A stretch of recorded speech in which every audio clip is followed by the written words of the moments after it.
ध्यान योग। ध्यान योग का है और ध्यान को कैसे अपनी ज़िंदगी में जोड़ते हैं, ये जानना बहुत ज़रूरी है। कैसे जुड़ेंगे, कैसे बढ़ेंगे इस रास्ते के अंदर, कैसे अपने जीवन को सफल बनाएंगे, बहुत ज़रूरी है जानना। सबसे बड़ी बात यह है कि हमारा देश जो है आध्यात्मिक देश है और हमारे देश में 99% लोग ऐसे हैं जो परमात्मा को मानते हैं और अपने किसी न किसी ढंग से परमात्मा का पूजा करते हैं। तरीके अलग अलग हैं। 33 करोड़ देवी देवता हैं और हर 20 किलोमीटर पर भाषा बदल जाती है और परमात्मा का स्वरूप बदल जाता है।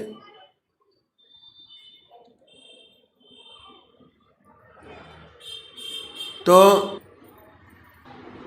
हम सब लोग जानते हैं कि परमात्मा ने हमें विवेक बुद्धि दी है, कर्म करने का अधिकार दिया है। बाकी 84 लाख योनियाँ भोग योनियाँ हैं। कितना सुंदर परमात्मा ने ये योनि हमको दी।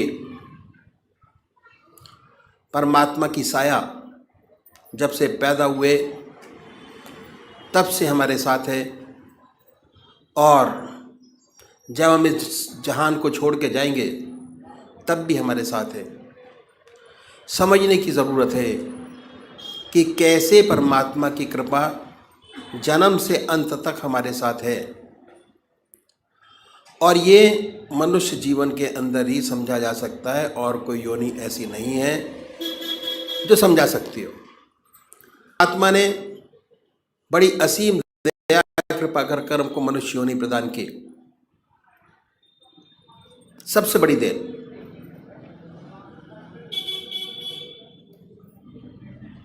और हमारे सामने हमारे कर्म जो हम पहले जन्म में करके आए, कितने जन्मों के सत्कर्म हैं हमारी आत्मा के साथ, वो ये कि हमको परमात्मा ने फ्री कर दिया। बिल्कुल सब कुछ किया जा सकता है और जो आज कर रहे हैं उसका फल भोग आगे प्राप्त करेंगे। तो इसलिए जिस कर्म को पहले करके आए, अगर उसी कर्म को बढ़ाएंगे, हमारा जीवन बड़ा सुंदर और ये जीवन क्या अगले जो जीवन होंगे वो भी बड़ी सुंदर और सुखद पूर्ण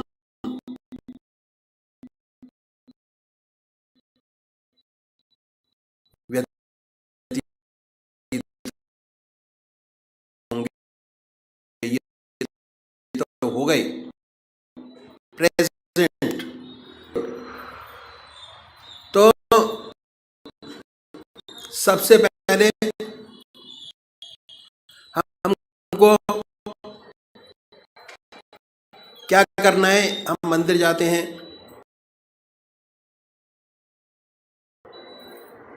भजन करते हैं, कीर्तन करते हैं, आरती करते हैं। ये पहले तरीके की पूजा, फर्स्ट स्टेप ऑफ पूजा। मंदिर जाना, भगवान जी को निलाना, भक्ति भाव, फर्स्ट टाइम पूजा पहले। इसका फायदा बहुत जबरदस्त है। मन अपने काम में लगा रहता है और मंदिर जाते हुए आते हुए और उस समय भी स्थिर दूसरा तरीका है ध्यान योग, आनंद योग, मानसिक पूजा मन से। उसमें शरीर तो इन्वॉल्व होता ही है, मन के कि हमारा इष्ट हमारे सामने विद्यमान है और कंसंट्रेशन हमारा पूजा उससे थोड़ा अधिक बनना शुरू हो जाता है। हमारा रास्ता ध्यान योग का नंबर का है जिसमें और शरीर दोनों साथ इन्वॉल्व होते हैं और कंसंट्रेशन हमारा बहुत सुंदर और अच्छा बनता चला जाता है अपने इष्ट के चरणों में। सबसे पहली बात कि हमको इष्ट का चुनाव करना है। सब जो साधक है बड़ा उसका काम का चुनाव करना, और वो भी को सबसे प्यारा और सुंदर लगता है उसको चुने हैं। कोई कृष्ण को मानते हैं, कोई देवी को मानते हैं, कोई हनुमान जी को मानते हैं। जो जिसका इष्ट है 33 करोड़ देवी देवता में अपने इष्ट को चुन लीजिए, जो आपकी आत्मा को सबसे प्यारा लगता है। दो बड़े प्यार से बैठिए, सुखासन से। वो भी निश्चित कीजिए कि कौन सा आसन आपके मत है, सबसे ज्यादा सुख हो उस आसन पर बैठें। उसके बाद धूप बत्ती अगरबत्ती जलाएं, धूप दीप करें, वातावरण शुद्ध करें, मन प्रसन्न हो। उसके बाद बड़े प्यार से बैठिए। अगर कोई भजन आपको आता है तो गाइए, नहीं आता तो भावना बनाएं। उसके बाद ये महसूस करें कि जो हमारा परमात्मा है, इसमें परमात्मा की सबसे ऊंची भावना डाली हुई, जो आपकी आत्मा को सबसे प्यारा लगता है, को ये महसूस सामने विद्यमान है। आपके सामने सह शरीर बैठा हुआ है। अब वो फोटो में नहीं है,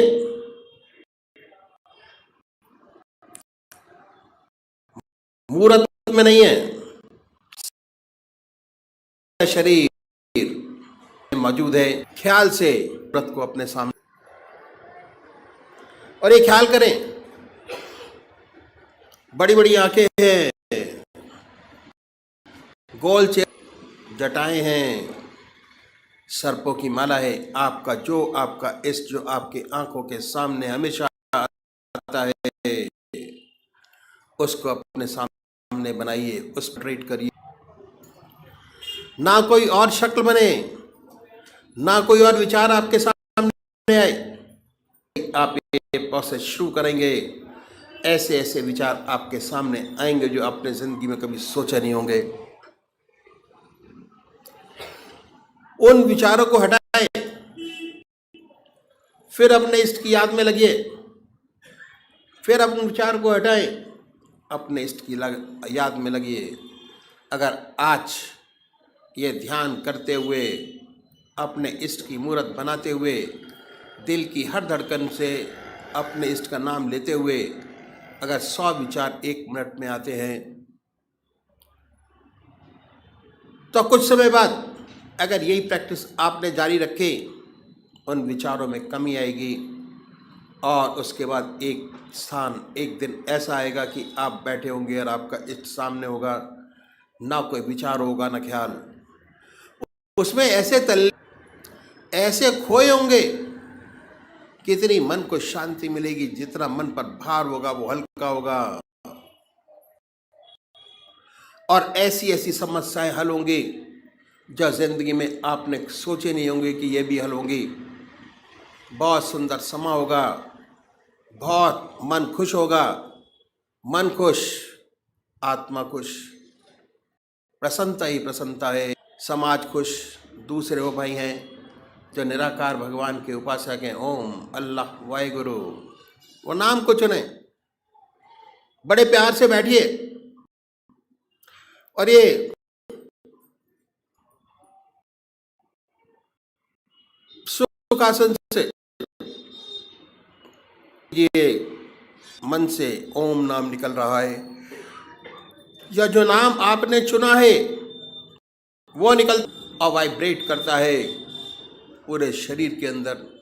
उसके वाइब्रेशंस को महसूस करें, उसकी प्रेजेंस को महसूस करें और उसके आनंद से आनंदित होइए। ये पूरा रास्ता ध्यान योग का आनंद ही आनंद का है। बस थोड़ा समझने की ज़रूरत है। जैसे जैसे चीज़ें आपको समझ आती चली जाएंगी, वैसे आपका मन, हमारे शरीर के अंदर आनंद, चैतन्यता, खुशी हमारे मन के अंदर ही, हमारी आत्मा में है। जैसे जैसे उसकी पहचान होती चली जाएगी, उसके नज़दीक होते चले जाएंगे, आप आनंदित रहेंगे और सुंदर काम होगा, समाज की बेहतरी होगी और बड़ी सुंदर अवस्था आपकी होगी। तो अभी एक भजन होगा, भजन के साथ साथ सब अपने अपने इष्ट का ध्यान करेंगे। मेरा मालिक सब जहाँ एक है,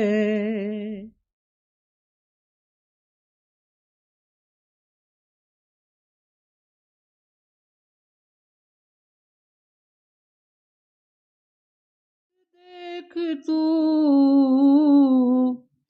और चल हमरे दे। हंसा निकल गया पिंजड़े से, खाली पड़ी रहे तस्वीर। हंसा निकल गया पिंजड़े से, ओ खाली पड़ी रहे तस्वीर।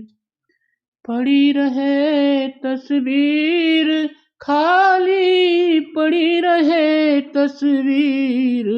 हंसा निकल गया, खाली पड़ी रहे तस्वीर। जम के दूत लेवण को आए, तनिक धरे ना धीर। जम के दूत लेवड़ को आए, तनिक धरे ना धीर। अरे मार मार के प्राण निकाले, मार मार के प्राण निकाले, नैनो झलके नीर। हंसा निकल गया पिंजड़े से, खाली पड़ी रहे तस्वीर। हंसा निकल गया पिंजड़े से, ओ खाली पड़ी रहे तस्वीर। बहुत मनाए देवी देवता, बहुत मनाए पीर। बहुत मनाए देवी देवता, बहुत मनाए पीर। आया बुलावा उस घर का रे, आया बुलावा उस घर का रे, जाना पड़े अखीर। हंसा निकल गया पिंजरे से, ओ हंसा निकल गया पिंजरे से, ओ खाली पड़ी रहे तस्वीर। को जान बंदे, मालिक तेरा वही है। ईश्वर को जान बंदे, मालिक तेरा वही है। कर ले तू याद दिल से, हर जामे वो सही है। ईश्वर को जान बंदे, मालिक तेरा वही है। भूमि आगन पवन में, सागर पहाड़ बन में, भूमि अगन पवन में, सागर पहाड़ बन में, उसकी सभी भुवन में छाया समा रही है, उसकी सभी भुवन में छाया समा रही है। ईश्वर को जान बंदे, मालिक तेरा वही है। कर ले तू याद दिल से, हर जामे वो सही है। जिसने तुझे बनाया, जग खेल है दिखाया, जिसने तुझे बनाया, जग खेल है दिखाया, फिर क्यों फिरे भुलाया, उम्रा बिता रही है। फिर क्यों फिरे भुलाया, उम्रा बिता रही है। ईश्वर को जान बंदे, मालिक तेरा वही है। कर ले तू याद दिल से, हर जामे वो सही है। विषयों की छोड़ आशा, जग झूठ है तमाशा, विषयों की छोड़ आशा, जग झूठ है तमाशा, दिन चार का दिलासा, दिन चार का दिलासा, माया फंसा रही है। दिन चार का दिलासा, माया फंसा रही है।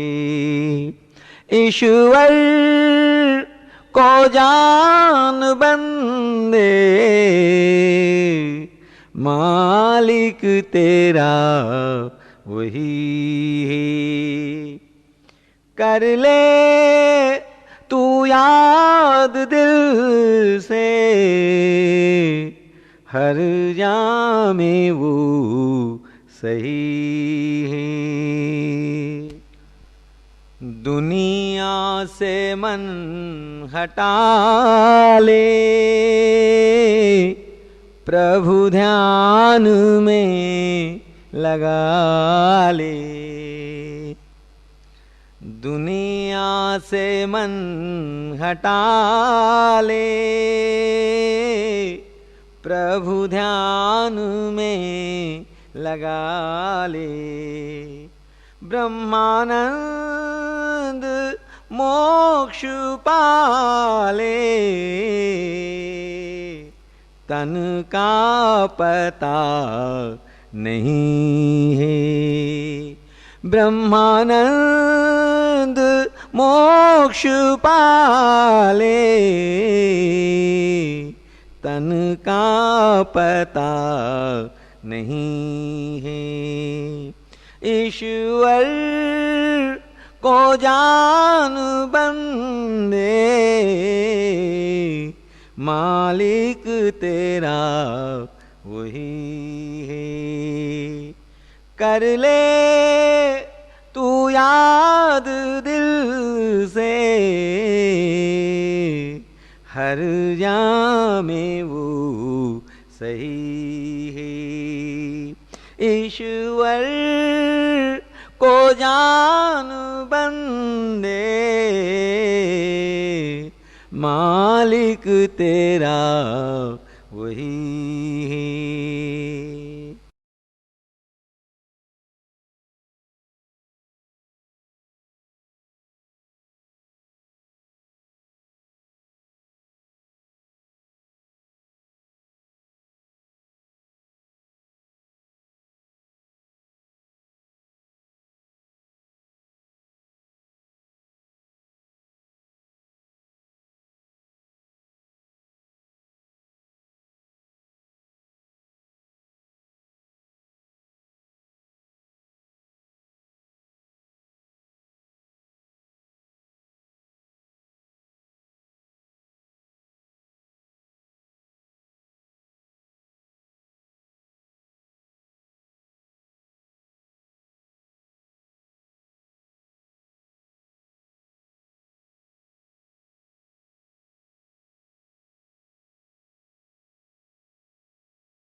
1996 गीता सुधा त्रयोदशो अध्यायः मयि चानन्य योगेन भक्तिर्व्यभिचारिणी विविक्त देश से वित्वम रतिर्जन संसदी। मुझ परमेश्वर में एक ही भाव से स्थिति रूप ध्यान योग के द्वारा अव्यभिचारिणी भक्ति केवल एक सर्वशक्तिमान परमेश्वर को ही अपना स्वामी मानते हुए स्वार्थ और अभिमान का त्याग करके श्रद्धा और भाव के सहित परम प्रेम से भगवान का निरंतर चिंतन करना अव्यभिचारिणी भक्ति है तथा एकांत और शुद्ध देश में रहने का स्वभाव और विषयासक्त मनुष्यों के समुदाय में प्रेम का न होना। जिस प्रकार सती अपने पति के सिवाय कभी किसी पुरुष का चिंतन नहीं करती, उसी प्रकार अपने इष्ट को छोड़कर और कहीं चित्त न जाए। उस भक्ति का साधन है एकांत सेवन। संसारी पुरुषों का संग न करें। जिसे मनुष्यों से मिलने जुलने की रुचि नहीं है, वही एकांत सेवी हो सकता है तथा एकांत में रुचि और जन समुदाय में अरुचि होने से जिज्ञासा तीव्र होगी, तब विचार में प्रवृत्ति होगी। जिन्हें है इश्क सादिक वह कब फरियाद करते हैं, लबों पर मुहर खामोशी दिलों में याद करते हैं। ईश्वर से सच्चे दिल से एकांत में प्रार्थना करनी चाहिए, वह अवश्य हमारी प्रार्थना सुनेंगे। ईश्वर से ईश्वर के सिवाय और किसी वस्तु की इच्छा नहीं करनी चाहिए।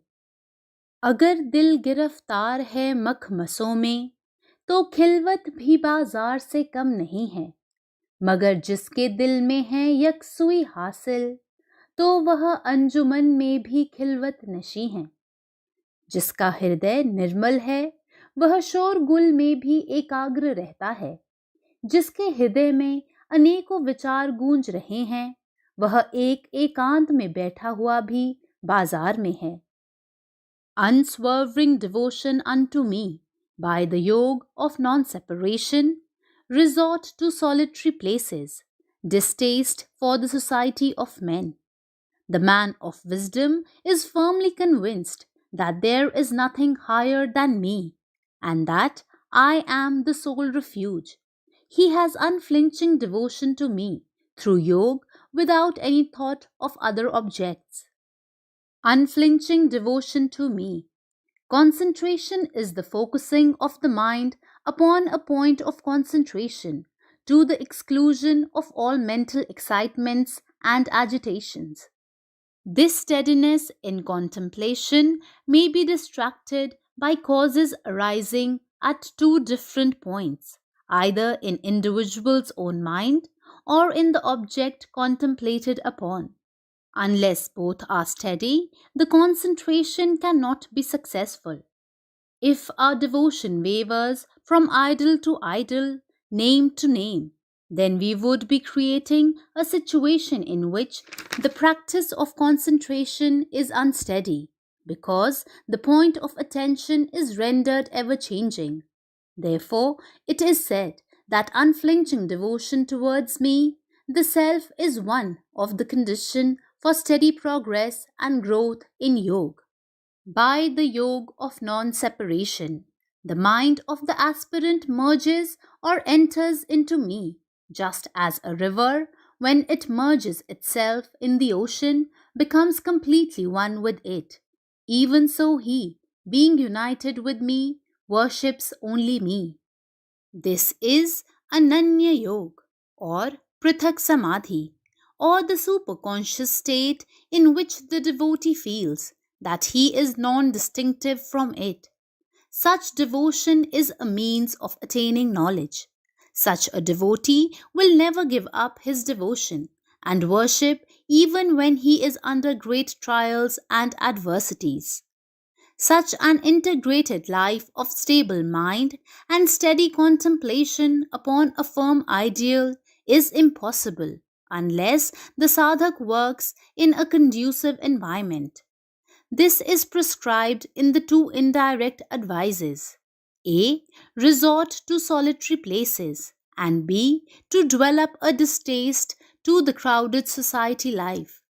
The more integrated the personality grows, and more becomes his enthusiasm for the quest of that which is dear to his heart, the more the aspirant automatically comes to live alone in himself, away from the noisy crowd. Whenever the mind is fascinated by an enchanting ideal, it loses all its contacts with other preoccupations and becomes wedded faithfully to its all absorbing theme of interest. Society of men here means distaste for the society of worldly minded people, not of the wise, pure, and holy. Satsang or association with the wise is a means to the attainment of the knowledge of the self. Adhyatm Gyan Nityatvam Tattva Gyanarth Darshanam Et Agyanamiti Proktam Gyanam Yadato Anyatha। अध्यात्म ज्ञान में नित्य की स्थिति और तत्व ज्ञान के अर्थ रूप परमात्मा को सर्वत्र देखना, यह सब तो ज्ञान है, और जो इससे विपरीत है वह अज्ञान है। आत्मा नित्य, चेतन, निर्विकार और अविनाशी है।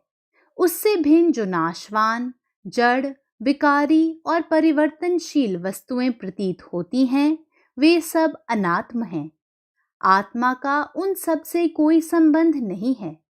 सद्गुरु द्वारा आत्म साक्षात्कार कर लेना ही वास्तव में आत्मज्ञान है। सच्चिदानंद घन पूर्ण ब्रह्म परमात्मा का गुणातीत सर्वत्र समभाव से नित्य निरंतर ध्यान करते रहना ही तत्व ज्ञान का दर्शन करना है। यही एकमात्र सत्य है और दूसरे समस्त विषयों का ज्ञान कोरा भ्रम है। और यही समझकर जो दृढ़ निश्चय पूर्वक अपने मन में मेरु पर्वत के समान स्थिर रहता है, इस प्रकार आकाश के ध्रुव नक्षत्र के समान जिसका निश्चय अध्यात्म ज्ञान के द्वार पर अचल रूप से स्थिर रहता है, उसी में ज्ञान का निवास होता है। इस वचन में कभी कोई बाधा नहीं आ सकती, क्योंकि जब किसी का मन ज्ञान में स्थिर हो जाए, तभी यह समझना चाहिए कि वह ज्ञान स्वरूप हो गया है। यदि ज्ञान के प्रकाश से आत्म साक्षात्कार न हो पाए एवं परमात्म तत्व न दिखाई पड़े, तो वह ज्ञान स्फूर्ति ही बिल्कुल अंधी ठहरती।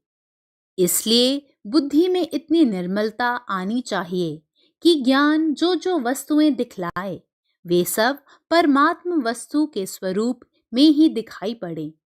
वास्तव में ज्ञान तेज के साथ जिसकी वस्तु ज्ञेय वस्तु तक जा पहुंचती है, वह मानो आत्म तत्व को प्रत्यक्ष हाथ से ही स्पर्श कर लेता है। ऐसी अवस्था में, हे अर्जुन, यदि ऐसे पुरुष को प्रत्यक्ष ज्ञान ही कहा जाए, तो इसमें आश्चर्य ही क्या है। सूर्य तो सूर्य ही ठहरा, भला उसके स्पष्टीकरण की भी कभी कोई आवश्यकता होती है?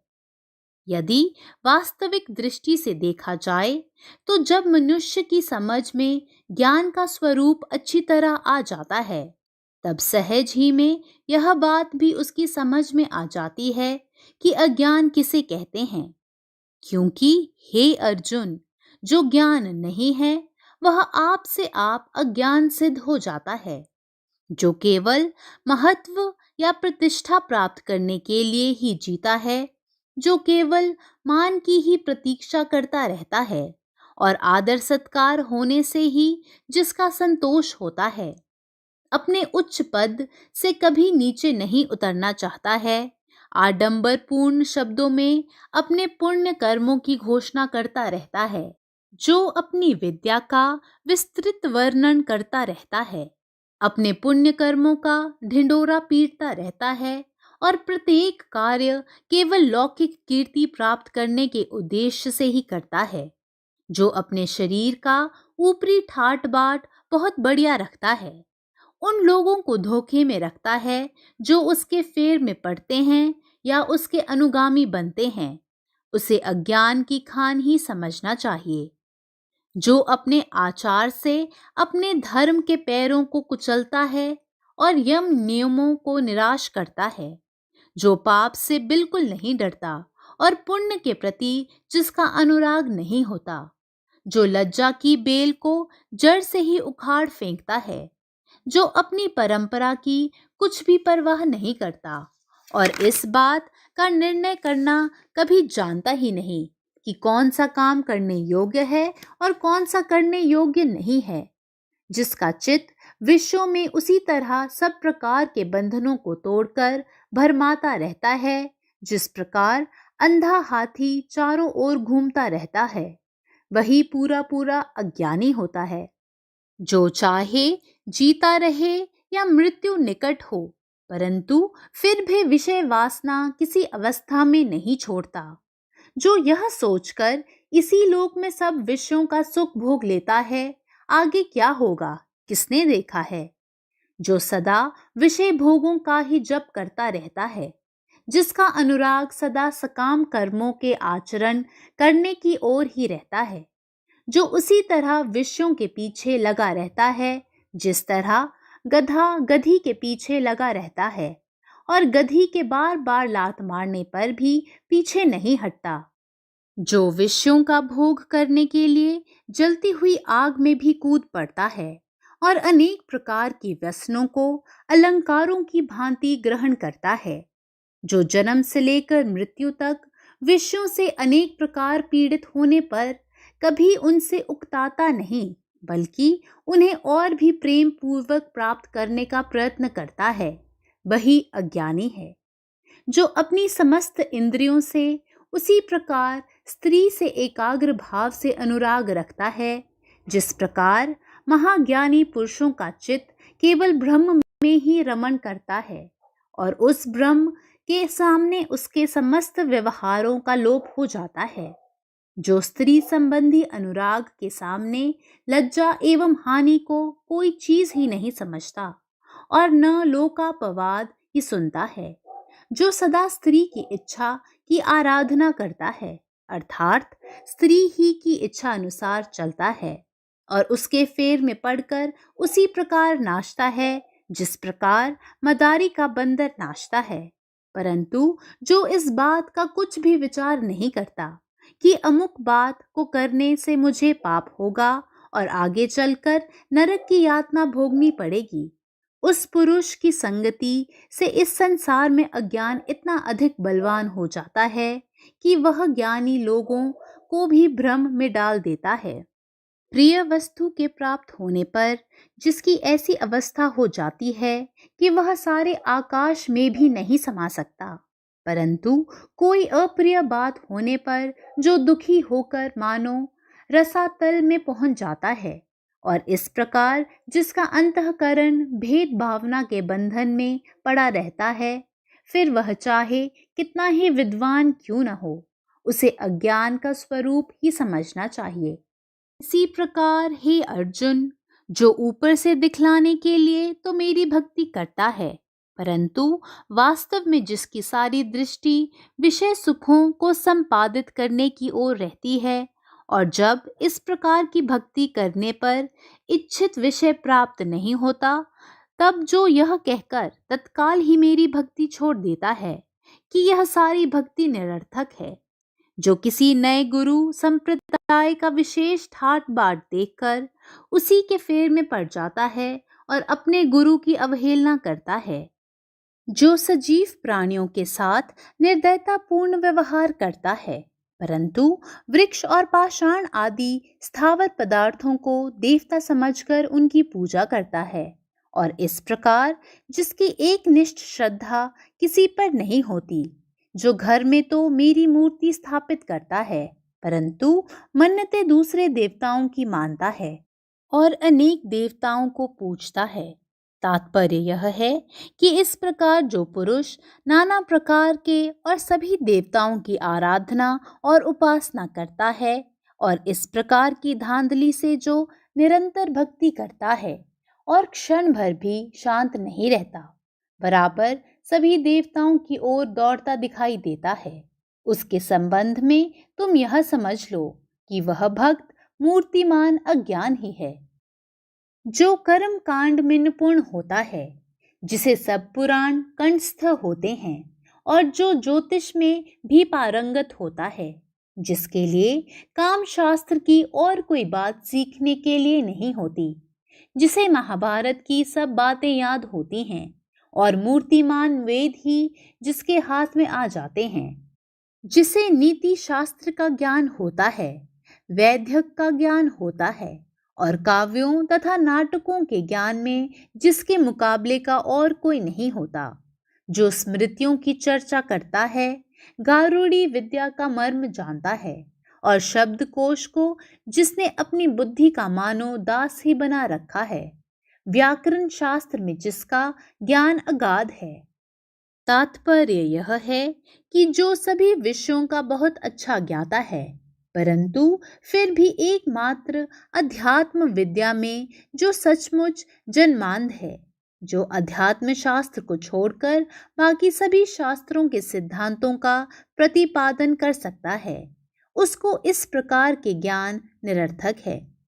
मोर के सारे शरीर में पंख होते हैं और उन सभी पंखों पर नेत्र भी होते हैं, परंतु जिस प्रकार उन सभी नेत्रों में दृष्टि का अभाव होता है, उसी प्रकार इस ज्ञान में भी वास्तविक दृष्टि का अभाव होता है। यदि संजीवनी बेल की जरा सी जड़ भी हाथ लग जाए, तो फिर दूसरी औषधियों और वनस्पतियों की गाड़ियां लादने की क्या आवश्यकता है। इसी प्रकार एक अध्यात्म शास्त्र के बिना दूसरे शास्त्र अपनी अपूर्णता के कारण केवल निष्फल और भ्रामक होते हैं।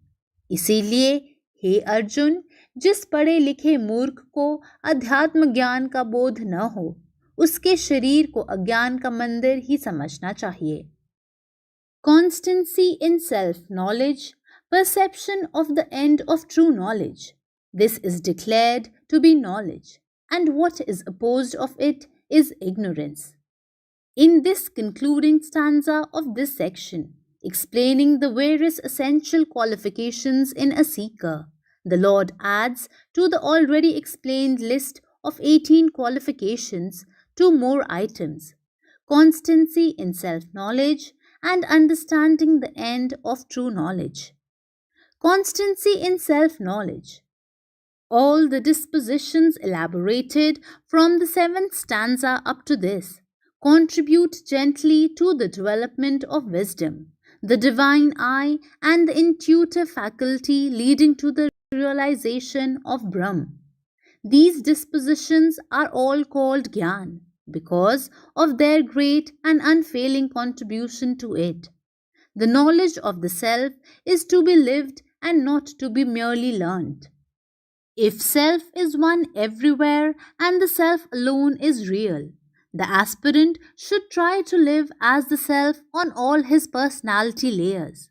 This constancy of living the spiritual knowledge in all the levels of one's contacts with the world outside is one of the unavoidable practices a seeker should always keep up.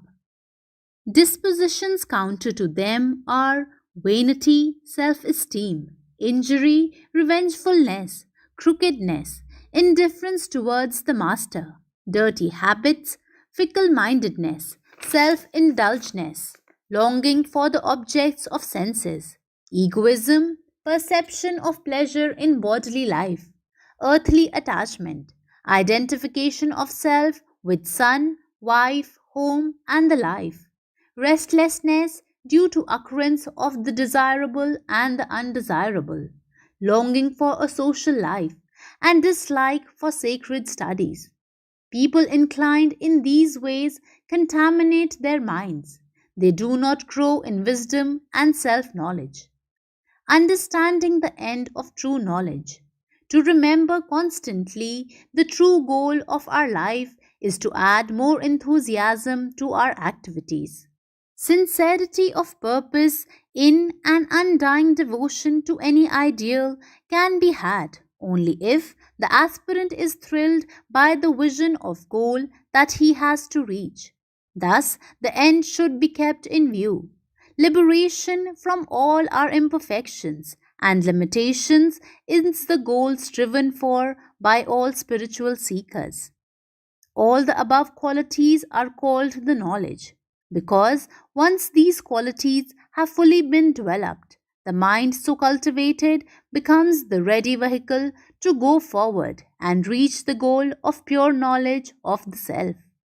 How is it that we are not able to contact Ishwar, who is all pervading?